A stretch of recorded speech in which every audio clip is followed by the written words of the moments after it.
This is the Paracave Podcast, proudly brought to you by major sponsor Jack's Pale Ale, exclusively available at Parramatta Leagues Club, Shannon Cooney from Glenmore Park Realty, Bo Cook from Loan Market, BTZD, the official apparel partner of the Paracave Podcast, and the Parramatta Times, the official media partner of the Paracave Podcast.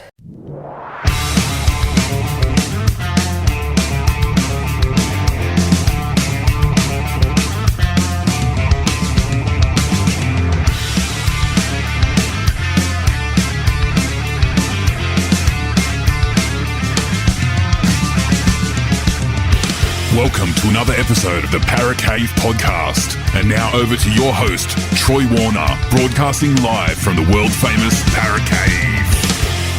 And yes, hello and welcome back to another episode of the Paracave Podcast. Troy Warner here, and this is the replay chat of my talk with the Duckman on Pulse FM 89.9 FM every Friday and Sunday. Now tonight we're going to cover off on the Pacific Championships week number 2. We're also going to talk about women's BBL cricket and the Cricket World Cup, and we're also going to talk about our favourite sports players and also rugby league players as well. So this is an interesting little chat there. So we'll see who we can come up with as some of our favourites from over the years. But anyway, now it's over to you, Duckman. All right, welcome back to the Weekend Sports Wrap. You're here with the Duckman and Lewis and special guest Troy Warner from the Paracave Podcast. Troy, how are you going today? Going pretty good, Duckman. It's the end of another weekend gone, and there's a lot of sport being played all around the world and in Australia as well. So, look, it's great to catch up on a bit of sport and have a chat with you guys. Yeah, absolutely. So I'm going to throw something out there. Going to get a poll going tonight, so make sure you message in 0434 440 553. Just before we come on air, we threw it out there. There should be 3-day weekends every week. I'm a strong advocate of it. Lewis probably can't say anything because he's a teacher, so I'll talk for both of us. I'm advocating that this happens. 3-day weekends, Friday, Saturday and Sunday, or Saturday, Sunday and Monday. I don't care how it drops. No one particularly likes Mondays, so Monday is like not a bad day, you know. Make it a recovery day if you wish to call it that.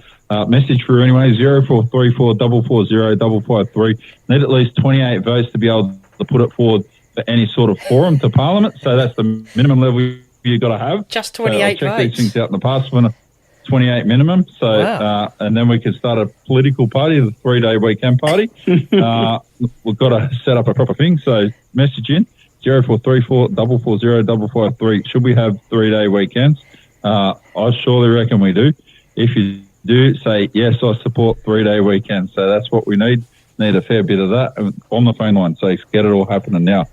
We do want to. Then we can talk about more sport more often. So how does that sound for everybody? Sounds good for me anyway. So let's kick off. I know, so this one's a little bit off course because we haven't got through everything we're looking at the moment, Troy. Yep. Do you follow the golf much at all? But Not particularly. I'm more of a player than a watcher of golf. I haven't played golf for a long time. Although, funny that you mentioned golf, because this week on the podcast I do have massive Parramatta Eels fan, Mr. Paul Gow. So he's a full-time golfing a golfing winner on the tours. So, funny you should mention golf.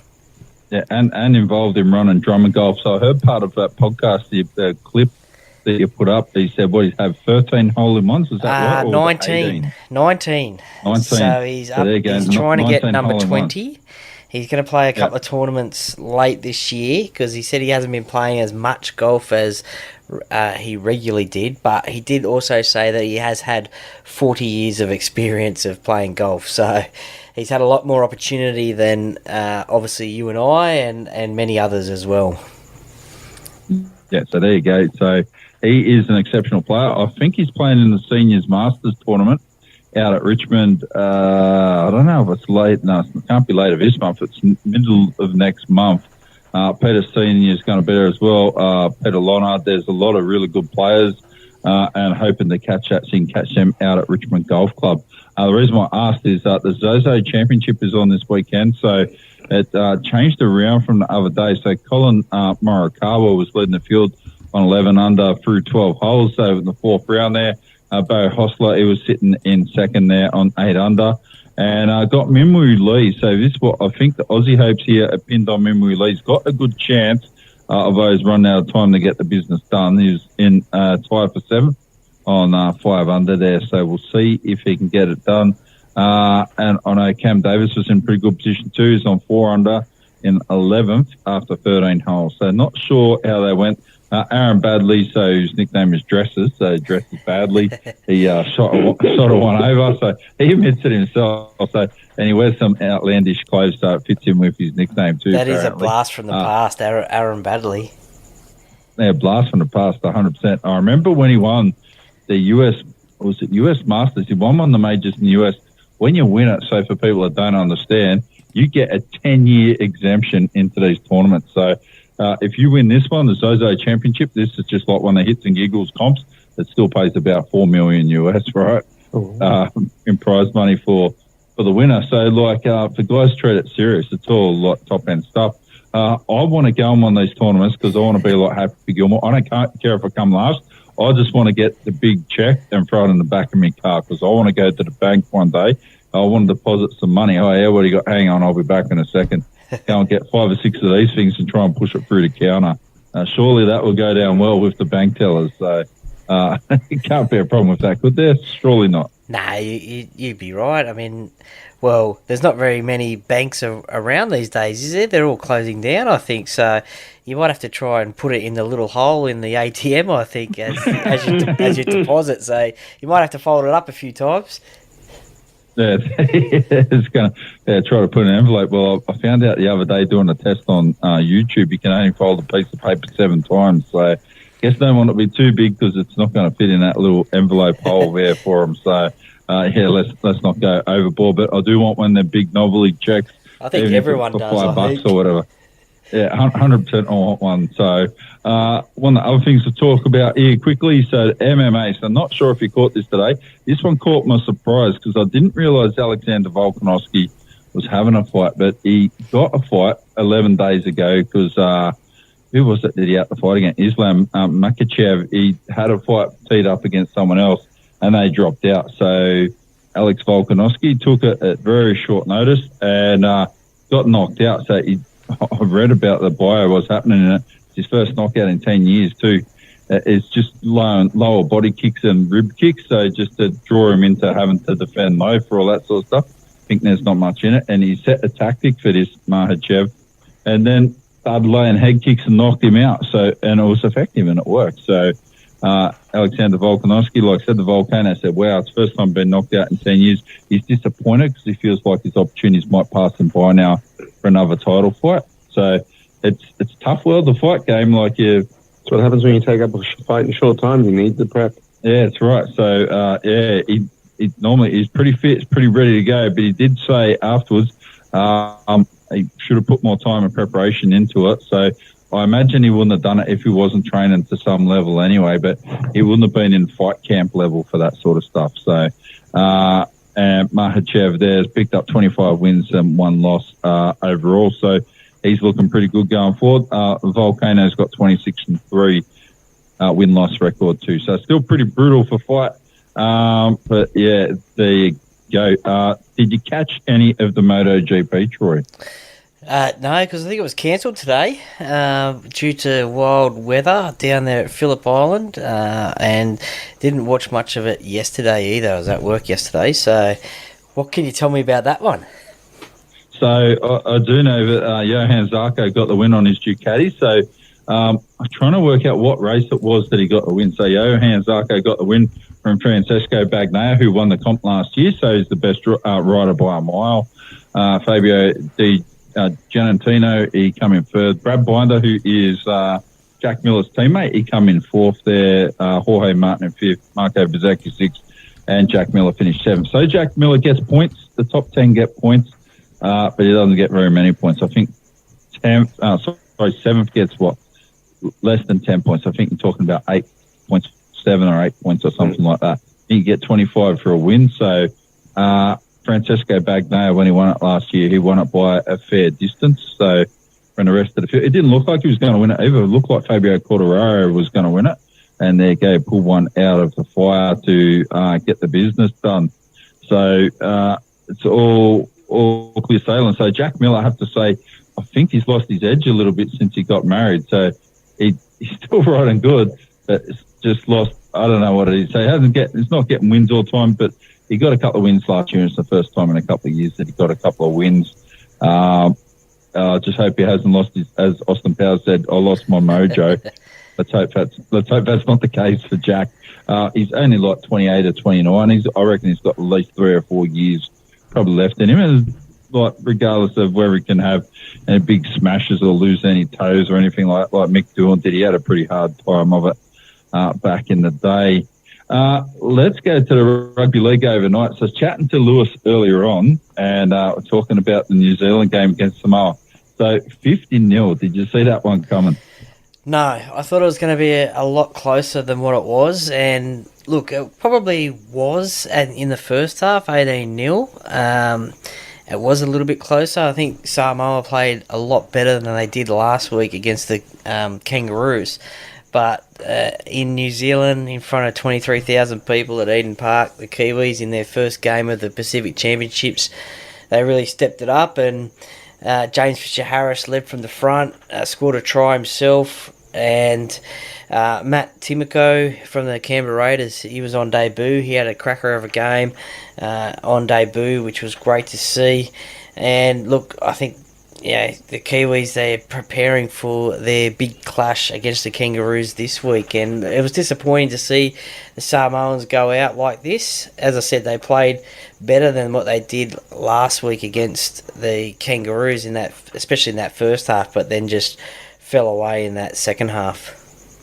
Yeah, it's pretty brutal when you're getting these championship-style games, but because there's not much give or take, it can be a little bit off on the day and your whole tournament's over and done with after 2 bad games. So it's tough. Who was the Kiwi player? I was telling Lewis about it earlier. Which player was it? He got tackled. Someone pulled his shirt over his head. Then he decided, I'm going to play. Joey Manu. Joey Manu. Yeah, so he played a whole set apparently without a jersey on, and he almost scored a try. And I'm sure the female viewers were loving it, but certainly would have been interesting if he kept on playing the game without a jersey. That's for sure. Or it'd be an interesting game if all the players played without a jersey.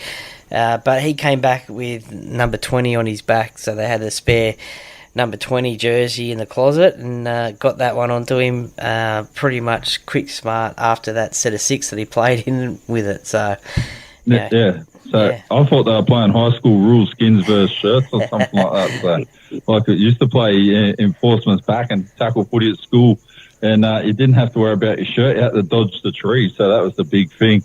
And someone didn't like you, they'd make sure you drift out close to the trees and just pile drive it into the trees like it's WWE wrestling. So look, one of the shining lights for Samoa was their fullback, their young fullback, Sua Fa'alongo. He looked pretty dangerous every time he had the ball and made some little half breaks, and the crowd sort of really stood at their feet when he got the ball. So it's really good to see the potential that he has. He's down at the Melbourne Storm this year. Next year, he was at this year and next year. Made his NRL debut down there. But it's an interesting point because they've got Ryan Pappenhausen, they've got Nick Meaney, and there was news today floating around in the media. I'm not 100% sure how true it is, but Ryan Pappenhausen potentially being shopped around in the marketplace to rival clubs, and maybe it's because of this Sua Fa'alongo, but definitely next year they're going to have to find a place for him in their side. So whether that means that Meaney goes to fullback and Fa'alongo and Pappenhausen, they fight it out for a wing spot, and maybe one of them gets a centre spot. We'll just have to wait and see. Yeah, so this is the big thing. So that's what I wanted to chat to you about a lot.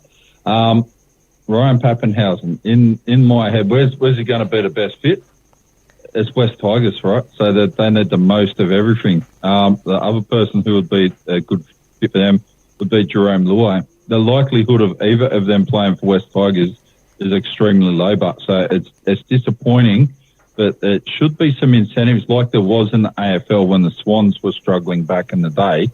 The AFL set up some incentives to help people resettle and reasons to move to Sydney. So had salary cap concessions, you get concessions to actually move to Sydney, incentive over the top of everything. Sydney could offer extra money on top of your wages and give you a sign-off fee to help you move and travel and that. Should the NRL, because if they don't turn around what's happened to West Tigers soon or do something about it shortly, they could very easily come last again next year. That'll be 3 years in a row. Yeah, so how many years in a row do you want them to come last before you realise it's a problem and they do something about it? Yeah, look, it's a very difficult one, isn't it? I mean, I think they have to get a lot of their off-field dramas sorted as well. We've seen this year especially, they've had the Tim Sheens retire as head coach 1 year into I think it was a 2-3 year deal in terms of being a head coach with Benji and Robbie in the wings to take over, but that's been brought forward now for season 2024, and I just think their CEO as well, Justin Pascoe, I think there's a lot of pressure on him to retain his position. The fans and members aren't too happy with him being there either. So I think if they could sort their off-field dramas first, get that sorted, get that happening, get a little bit of stability into the place, then it may happen on the field as well. Look, it's going to be a rebuilding phase, that's for sure, over the next couple of years, but they've got, young talent like Jareen Buller, who played for Fiji today there at the club. He's an exciting talent, got the Rookie of the Year there at the Tigers this year, and is playing Test football this year as well. So if they can sort of create these players alongside him and get some more experienced players, well then they may not come last next year, but look, it's going to be tough. They'll be down the bottom of the ladder, that's for sure, I think. And it'll be a couple of years before they do get back up there. Yeah. Maybe they should be doing what the Rabbitohs are doing and going to start scouting players in other state. Heard this week that the Rabbitohs made a deal with a feeder club from Cairns or Townsville, and have also stolen Kebra Park High from Queensland. So, West Tigers might need to start looking in other people's backyards to see if they can get some fresh talent. So that's a massive pickup. Kebra Park High School, they're the Queensland equivalent of pretty much our champions in the Commonwealth Bank Cup or whatever they want to call it now. They're outstanding. So that is a very, very good pickup. West Tigers, I saw today in Daily Telegraph, they've got about 65 board members or something. So they've got people in there, I don't even know what they're doing. They have got one guy, I don't want to criticise the guy because I don't know him at all. They have got one guy from the west side of the board, been there for 40 years. I would say you've done an outstanding job. You've done everything you can do. You've got to let it go. It's time to let some fresh people in. That's what everyone says, involved with the Tigers. They need fresh people to come in with a different outlook. So, well, we've got Scott Fulton in, so from Manly, it's completely external, so that's a good step in the right direction. How many more people do you need to change? I think Justin Pascoe, he hasn't worked, so we need to look at someone else now as director of football, general manager, whatever you want to make his role. That doesn't matter. There has to be someone else. So who is that someone else? I don't know. Have a look around. There would be people out there that would be up to that task. I just don't think it's him anymore. Okay. Yeah, agree. Look, they've got a big, massive junior nursery out there in the West. I think they can find some players out there, but no, you're right, Lewis. I think they need to look outside the square a little bit and look potentially interstate and maybe even overseas as well, just for a couple of players to get the Tigers. The fact that they're not winning games is pretty hard to attract players. Obviously, players want to go to a successful club. If they do go to a club like the Tigers who aren't successful on the field, then they're going to probably go there for the dollars. And you can't blame them if they want to go there for the money. They're not winning many games, so that's probably the reason why they're going there. So it's hard for them to attract players. Every time we hear a player coming off contract at another club or is available, then we always hear that the Tigers are involved or mentioned as a potential suitor for that player. So there's no shortage of players that they can't get. It's just whether the players want to go there or not. Yeah, so that I still think they need the target at the moment. So your strategy, they've got to get a couple of big name signings. How Penrith signed Neil Baker, Peter Kelly, and Chris Mortimer back in the late 80s. You're not going to need to get 10. You need 3 or 4. So Penrith also then went and got Alan McIndoe and that the next year to follow up. They keep bolstering their ranks. That West Tigers need to get a couple of those guys. So they're not necessarily going to need to get Jerome Luai. They're not necessarily going to need to get Ryan Pappenhausen. But if there's good players outside of that level that are available in the NRL at the moment, I think you are going to need to get those guys, like the Tier 2 players, the Tier 3 players that are not the Australian superstars or the best 10 or 20 players in the comp. You need to get the guys that are in the next 20 to 50, so you want to get some of them. That's what's going to help you turn it around. And one's not going to cut it now. The hole is big. They need to get more people in. I think there's the guy. Is it the guy that runs London Broncos or Bradford? He's a Middle Eastern guy, I'm pretty sure, the owner, and he's got a stack of cash. Marwin, I forget what his name is. I'll try to find it. They need to get people like that involved in West Tigers that are interested in trying to grow the club and the game. And he's the kind of way forward they need to have. So that's what you need to get. So how do I do it? I don't know. So there's got to be people. I would even look at people in other sports. Who's the best sports administrators in other sports who might be able to bring the best of that from AFL or from soccer or from, I don't know if you touch anyone from rugby union at the moment, maybe basketball, cricket. So you get other people that are involved in the high-end stuff. That's who you want to get. Some of those guys that really switched on. Maybe even someone like Michael Clark that's working Big Sports Breakfast and been the Australian captain. He's passionate about him. He could be like an ambassador for your club. So you might not get him on the board, but he's got a good reputation. The Australian public like. Not everybody likes him. That's going to fit West Tigers nicely anyway, because if they keep doing the same thing, they're going to keep getting the same results at the moment. They need to change what they're doing. Yeah, they definitely need to change something, that's for sure. As I said, one of their players that they played today for Fiji was Jareem Buller. Fiji beat the Cook Islands today 22 points to 18, which was a pretty interesting, good contest between the two sides. The Cook Islands, they obviously went down to PNG last week by a big score, and their last game in the World Cup last year was a massive score against them. So this time around they were pretty competitive and they were winning 6-4 at half-time. And they were probably, in my opinion anyway, unlucky not to get the victory this time around against Fiji. But Fiji's first outing today, and it was... a turning point of the game was probably the Wonga Blake try, which came off a short dropout, which I thought was probably the little bit of the controversial moment where it came off one Fijian player into another, and then the ball got offloaded to Wonga Blake and he ran up the middle and scored. So a little bit disappointing for the Cook Islands there. They are coached by Carmichael Hunt, which I wouldn't have thought that I would have heard of being a coach of rugby league, to be honest, to be fair. Carmichael Hunt, I didn't know that he had those coaching abilities in him. But yeah, I didn't think he was that interested in it. Like he's tried AFL and he's played rugby as well, played rugby at school and played Super Rugby as well for Queensland Reds. So that is a little bit of a surprise really when I saw he was coached too. Yeah, and I mean it's obviously a huge honour to coach your nation. But he'll take a lot of out of today's game.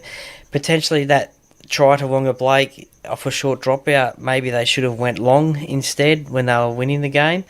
Maybe that might have been a better option, but nevertheless, the Fijians, they got the win, and now they face PNG next week up in Port Moresby again. Yeah, there you go. So, and I think Fiji, I don't know about that. That they'll get the win for sure. I wouldn't say that's a banking one. Wouldn't be banking on that.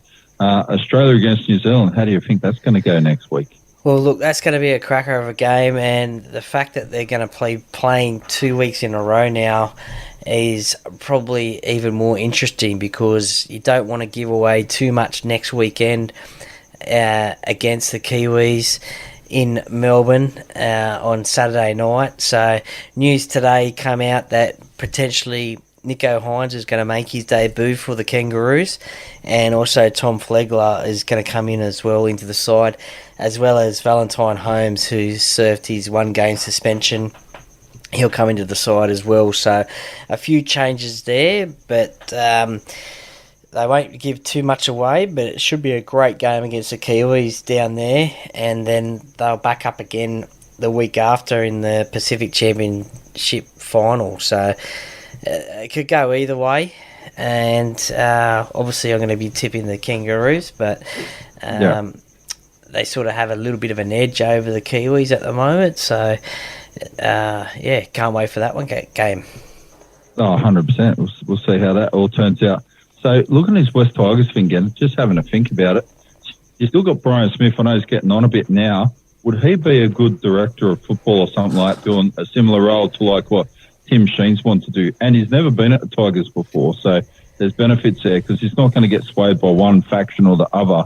I think getting him in, he's the sort of person that you want to probably try to get in, him or his brother Tony Smith as well. They're the kind of people you want to get, some external guys that are not involved with the club, because they're going to be able to look at the big picture stuff and just call it for what it is. So they'll call it out. So the board taking it on is another thing, but I just couldn't believe there's so many board members involved in the club today. So like I can see what there's problems there, because it's got to go through one, then through the next. Like I said, the guy that's been with West for 40 years, no criticism of what he's done, but I think he looked like he's potentially into his 80s. And he's, I would say that he served his time with a plum, and it's time to make space to move on for other people, so that are involved in the game now. So because you become disattached from it pretty quickly, and I think you lose focus when you do. So, or you lose your key focus. So what you think worked back in the day is not necessarily going to work now today. And I think that happens about every 7 years, that the game changes enough that what you were doing 7 years ago completely evolved and probably not irrelevant now, but there's better things that they're doing now. What about a rebrand? You know, when the West Tigers merged, you had Balmain, you had West Suburb Magpies, but Balmain as an entity has long gone a long time ago. They've been bankrupt for years. Maybe it's time West Tigers look at returning to becoming Western Sydney Magpies and giving it a fresh outlook, new colours, new emblem. Look at what Manly's doing. Manly's coming up with a bit of a refresh. Sure, they're not changing from Manly, but maybe it's time West Tigers look back and go, hey, we need a new image. Yeah. So, and you also got to look at the area. So they're playing games. Where else are they playing games at Owen and Campbelltown? Leichhardt Oval and all over the place. Yeah, so I think one thing that's going to help them next year and moving forward is the limit of games they play away, at home venues. So I think they're just going to split it up between Campbelltown and Leichhardt next year. So they're no longer going to be playing at Combank Stadium or Allianz Stadium or Homebush as well, unless it's the Easter Monday game against the Eels, because that one traditionally they take to Accor Stadium, as it's called now, at Homebush, because of the Easter show being there at the time, and just for the sheer number of fans that turn up to that game. So by limiting the amount of home venues they play at, they can get some decent crowds to games, being at Campbelltown and just Leichhardt as well. I think they have got maybe one game out at Bathurst as well, but I can't confirm that one. But just limiting those venues is better, because you're guessing every week as to where they're playing. Yeah, that's right. So it doesn't help them when they've got about 5 different venues they play out of. So I would look at something completely different, completely unattached from anything they got now, different colours. The whole, I would go as far as probably calling them Southwest Sydney Chargers or something. And I think I would look at another merger, right? Like the logical choice in the piece between Balmain, Ashfield and Campbelltown. The thing in between all of them is Canterbury. So why wouldn't you look at merging and solidify that whole area and call it Southwest Sydney, whatever, call it the Bulldogs, because they've been more successful over a period of time, and then you could have a combination of colours, orange, black, white and blue. So like, surely you can make something out of a jersey like that, similar to like maybe what a Harlequins jersey is in rugby union. So they have it in like checks, so check orange, check blue, check white and check black. That will cover all the colours of all the dynamics of the clubs that you've got involved in the whole thing. It's just it's an idea. It's not probably not the worst idea I've heard. So the Southwest Sydney Chargers, like that would be all right, because they're really targeting that. Their catchment is in that Liverpool area to, like, I would think that the whole West Ashfield and Balmain area, there's not heaps of juniors in there, is there? Because I know people that have been trialling for West. They're not from around that area. They're all from like Mount Druitt and Blacktown, Penrith and that sort of stuff. Yeah, I think we have seen some strange things happen in rugby league over the years. I don't know if that's going to work, if it's going to be a rebrand. I think you'd turn off a lot of fans. I think they won't want to see that. I don't think Phil Gould will want to be part of that, being on the Canterbury side of things. I don't think he'll want to have a merger with a club. So I can't see another merger taking place or rebrand. But they just have to. I think, as I said before, I think they just need to solve their off-field dramas first. Get everyone on the same page. And once they start winning games and getting that confidence back, then anything can happen. Yeah, two fields will be your target too. You really only want to play at two fields. If you're playing more than two, but you don't really have a home, then like you've lost your identity. So that's what I think part of the problem is now. So we're going to have a look at another interesting thing. This I brought up with you before. We're going to have a look at some of the players of yesteryear, some of our favourite guys. So we'll kick off you, Troy. So I chucked it out a few times. So I said, love to have a chat to Bronco Jura. So I'm going to throw it out there again. Oh, Bronco. I didn't realise he's got Croatian descent there. So it's from Newtown as a junior. So got graded with South, an Australian schoolboy. So I knew he played cricket. He was a very good cricketer as a wicket keeper at Bronco Jura. So yeah, the stuff he did in rugby league, played with South, played with St George, and then back to South. So I've got footy cards from him from 89, 88 with St George. He's taking a goal kick. 89, he's running the ball. I don't have anything earlier than that, but he was around for a little while, Bronco, and I liked him. I thought he's a solid player. So he's one of my nominations I'll put forward to have a chat. I want to have a chat to the guy. So I want to get him on talking about his career and what he did in cricket too, because from what I've been told, he was actually above Ian Healy in the Australian under-19s as a wicketkeeper. So he had him sorted and that sort of stuff, but his football career was going to a level where he had to make choices about what he wanted to do, and he chose to go down the rugby league avenue. So probably rightly for him, and good for Ian Healy too. About Ian Healy's hands, if you've seen them, look like they've been smashed with sledgehammers. Yeah, they're all over the place, aren't they? That would have been interesting if Bronco was had a baggy green instead of playing rugby league. But one of the people that I want to probably try and chat to on the podcast is former Parramatta Eels and Penrith Panthers player, and also played over in England for Wakefield and Halifax, but David Woods. He was a great player. Yeah, he was a good centre, yeah. Yeah, great player for Parramatta.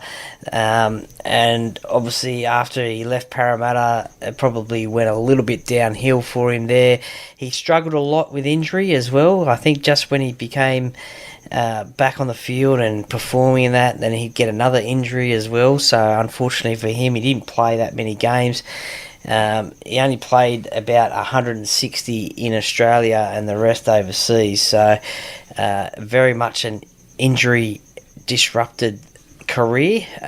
But yeah, certainly would love to try and chat to him. But I mean, there's been so many favourite players over the years as well.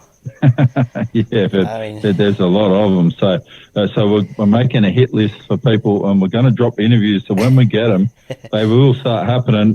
These interviews will fall in after 8 o'clock on a Sunday night. So you're going to be able to hear all of these players from yesteryear and that stuff. So happy to take suggestions off some of the people that are listening as well. 0434 440 553. Message through who you'd like us to have a chat to. Just say, when you text through, I'd like to see you interview whoever. So might be Pat O'Doe. He used to play for Wests and Parramatta. So he was a big, robust prop. Who's one of the players you'd love to have a chat to, Lewis, that you used to love in football? Oh, Wally Lewis. I'd love to talk to him. Yeah, Wally Lewis. I'd love to talk to him as well and tell him I would have punched him in the head in 1991. I wouldn't have done a Mark Wire. Just a packed darkies. I would have just been going, I don't care who you are, mate. If you want to get in my face, you're going to be wearing one. So I live by the sword, die by the sword. So I'm busted at the moment. So, I would have given the King one. So if couldn't get the King, who else would you like to try to have a chat to, Lewis? Oh, Darren Lockyer. Yeah, so I actually reckon that you've probably got a fair chance of talking to Wally Lewis because he likes talking about what he's done now, particularly these. What's he got? He's got something going on with him too. So Wally Lewis at the moment, I can't remember what it is. I think it's connected to CTE, and I think it's a dementia-based disease, unfortunately, I think, for the King. But I think Mark Guy has said in the past that one of the best things that he's ever done is not put a shot on Wally Lewis in that state of origin because they're still talking about it today. Yeah, I would have put one on anyway. It would have been raining beer cans to me, so Queensland fans would have hated me, but that's all good. So, and I reckon Mark Guy shouldn't have pulled out of the shoulder charge to put on Paul Hoff either. So I would have gone heavier, more heavy duty, and I would have been swinging my arm a bit too, just to make sure that the shoulder charge was effective. So maybe you should have a chat to MD. Another player I'd like to have a chat to, Troy and Lewis, will be Jeff Bagnall. Used to play for the Gold Coast Giants back in the day too. He won a Super League with, pretty sure let's have a look here. So I've got his profile open. I don't know who he played for. Wakefield Trinity. So he won one of the competitions over there, trying to work out what year it was. Won like a Challenge Cup or something like that, but I can't work out what it was. So I want to ask him about his career, what it was like playing in Gold Coast when they first came into competition, and what it was like playing with some of those guys back then, including Wally Lewis. He did play with Wally when he came over to captain coach Gold Coast. So it doesn't work. So I've decided now when I play sport, I'm going to stop captain coaching because if the best rugby league player in the world, Wally Lewis, couldn't do it and Paul Angmack couldn't do it, I'm sure as hell not going to do it in some like bum level of local football. So that's not going to work for me. So I don't know what I'm doing, I can tell you that. So these are some of the people we're going to try to have a chat to over the upcoming months for anyone that's listening. So very interested in it. I've got one more question for you before I wind this up, Troy. Yep. Caulfield Cup, did you get on it yesterday? No, I'm not a massive horse racing fan. I'll watch the Melbourne Cup when it's on, but not a massive horse racing fan. I do watch the big races. I mean, obviously the Caulfield Cup is a big race, but not as big as the Melbourne Cup or probably the Everest or whatever. But more of a greyhound man myself. So, but no, didn't catch the Caulfield Cup. Yeah, there you go. So in the Caulfield Cup, Richard brought it up with me the other day. He said, do I know what's going on with the Caulfield Cup? I said, it's like a picnic race day. And he goes, that's one of the biggest races in Australia. So it is. I was just being a little bit facetious about it. I think they usually talk about it as the sort of a good warm-up guide for punters anyway of the Melbourne Cup, isn't it? Yeah, it is, except for Green Moon. When I bet on Green Moon a few years ago in the Caulfield Cup, and Green Moon dead set ran about 500, and then Green Moon won the Melbourne Cup like a week and a half later, and I just went, really? So you ran that bad. I decided not to get on you. I've been following you for like 3 months.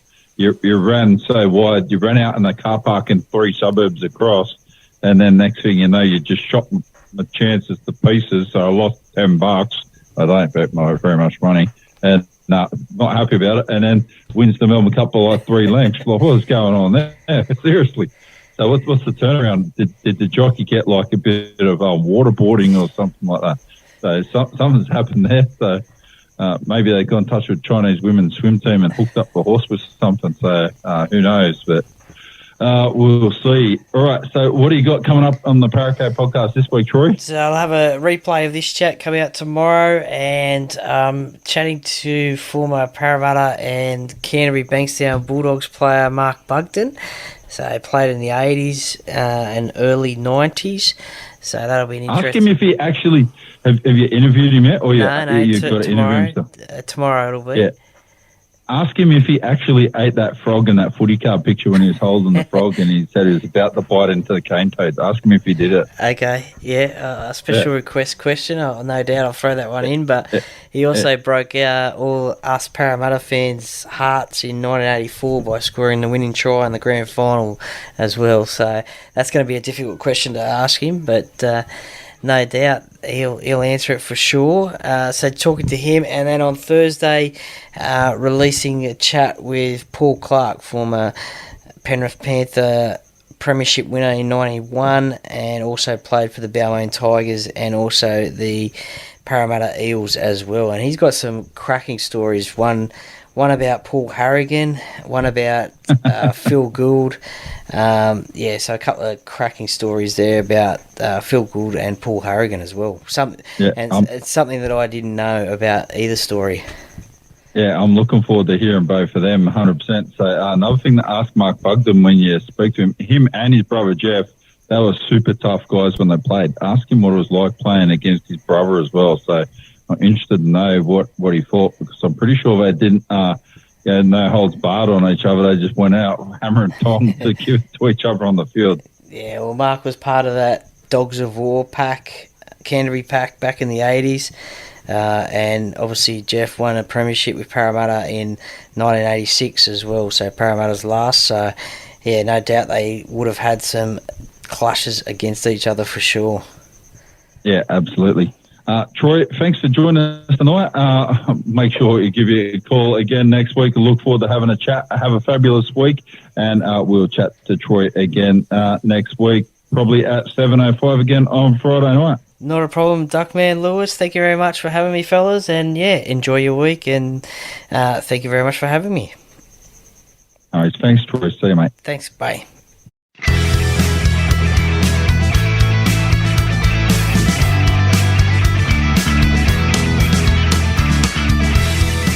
Thank you for listening to another episode of the Paracape Podcast. See you next time.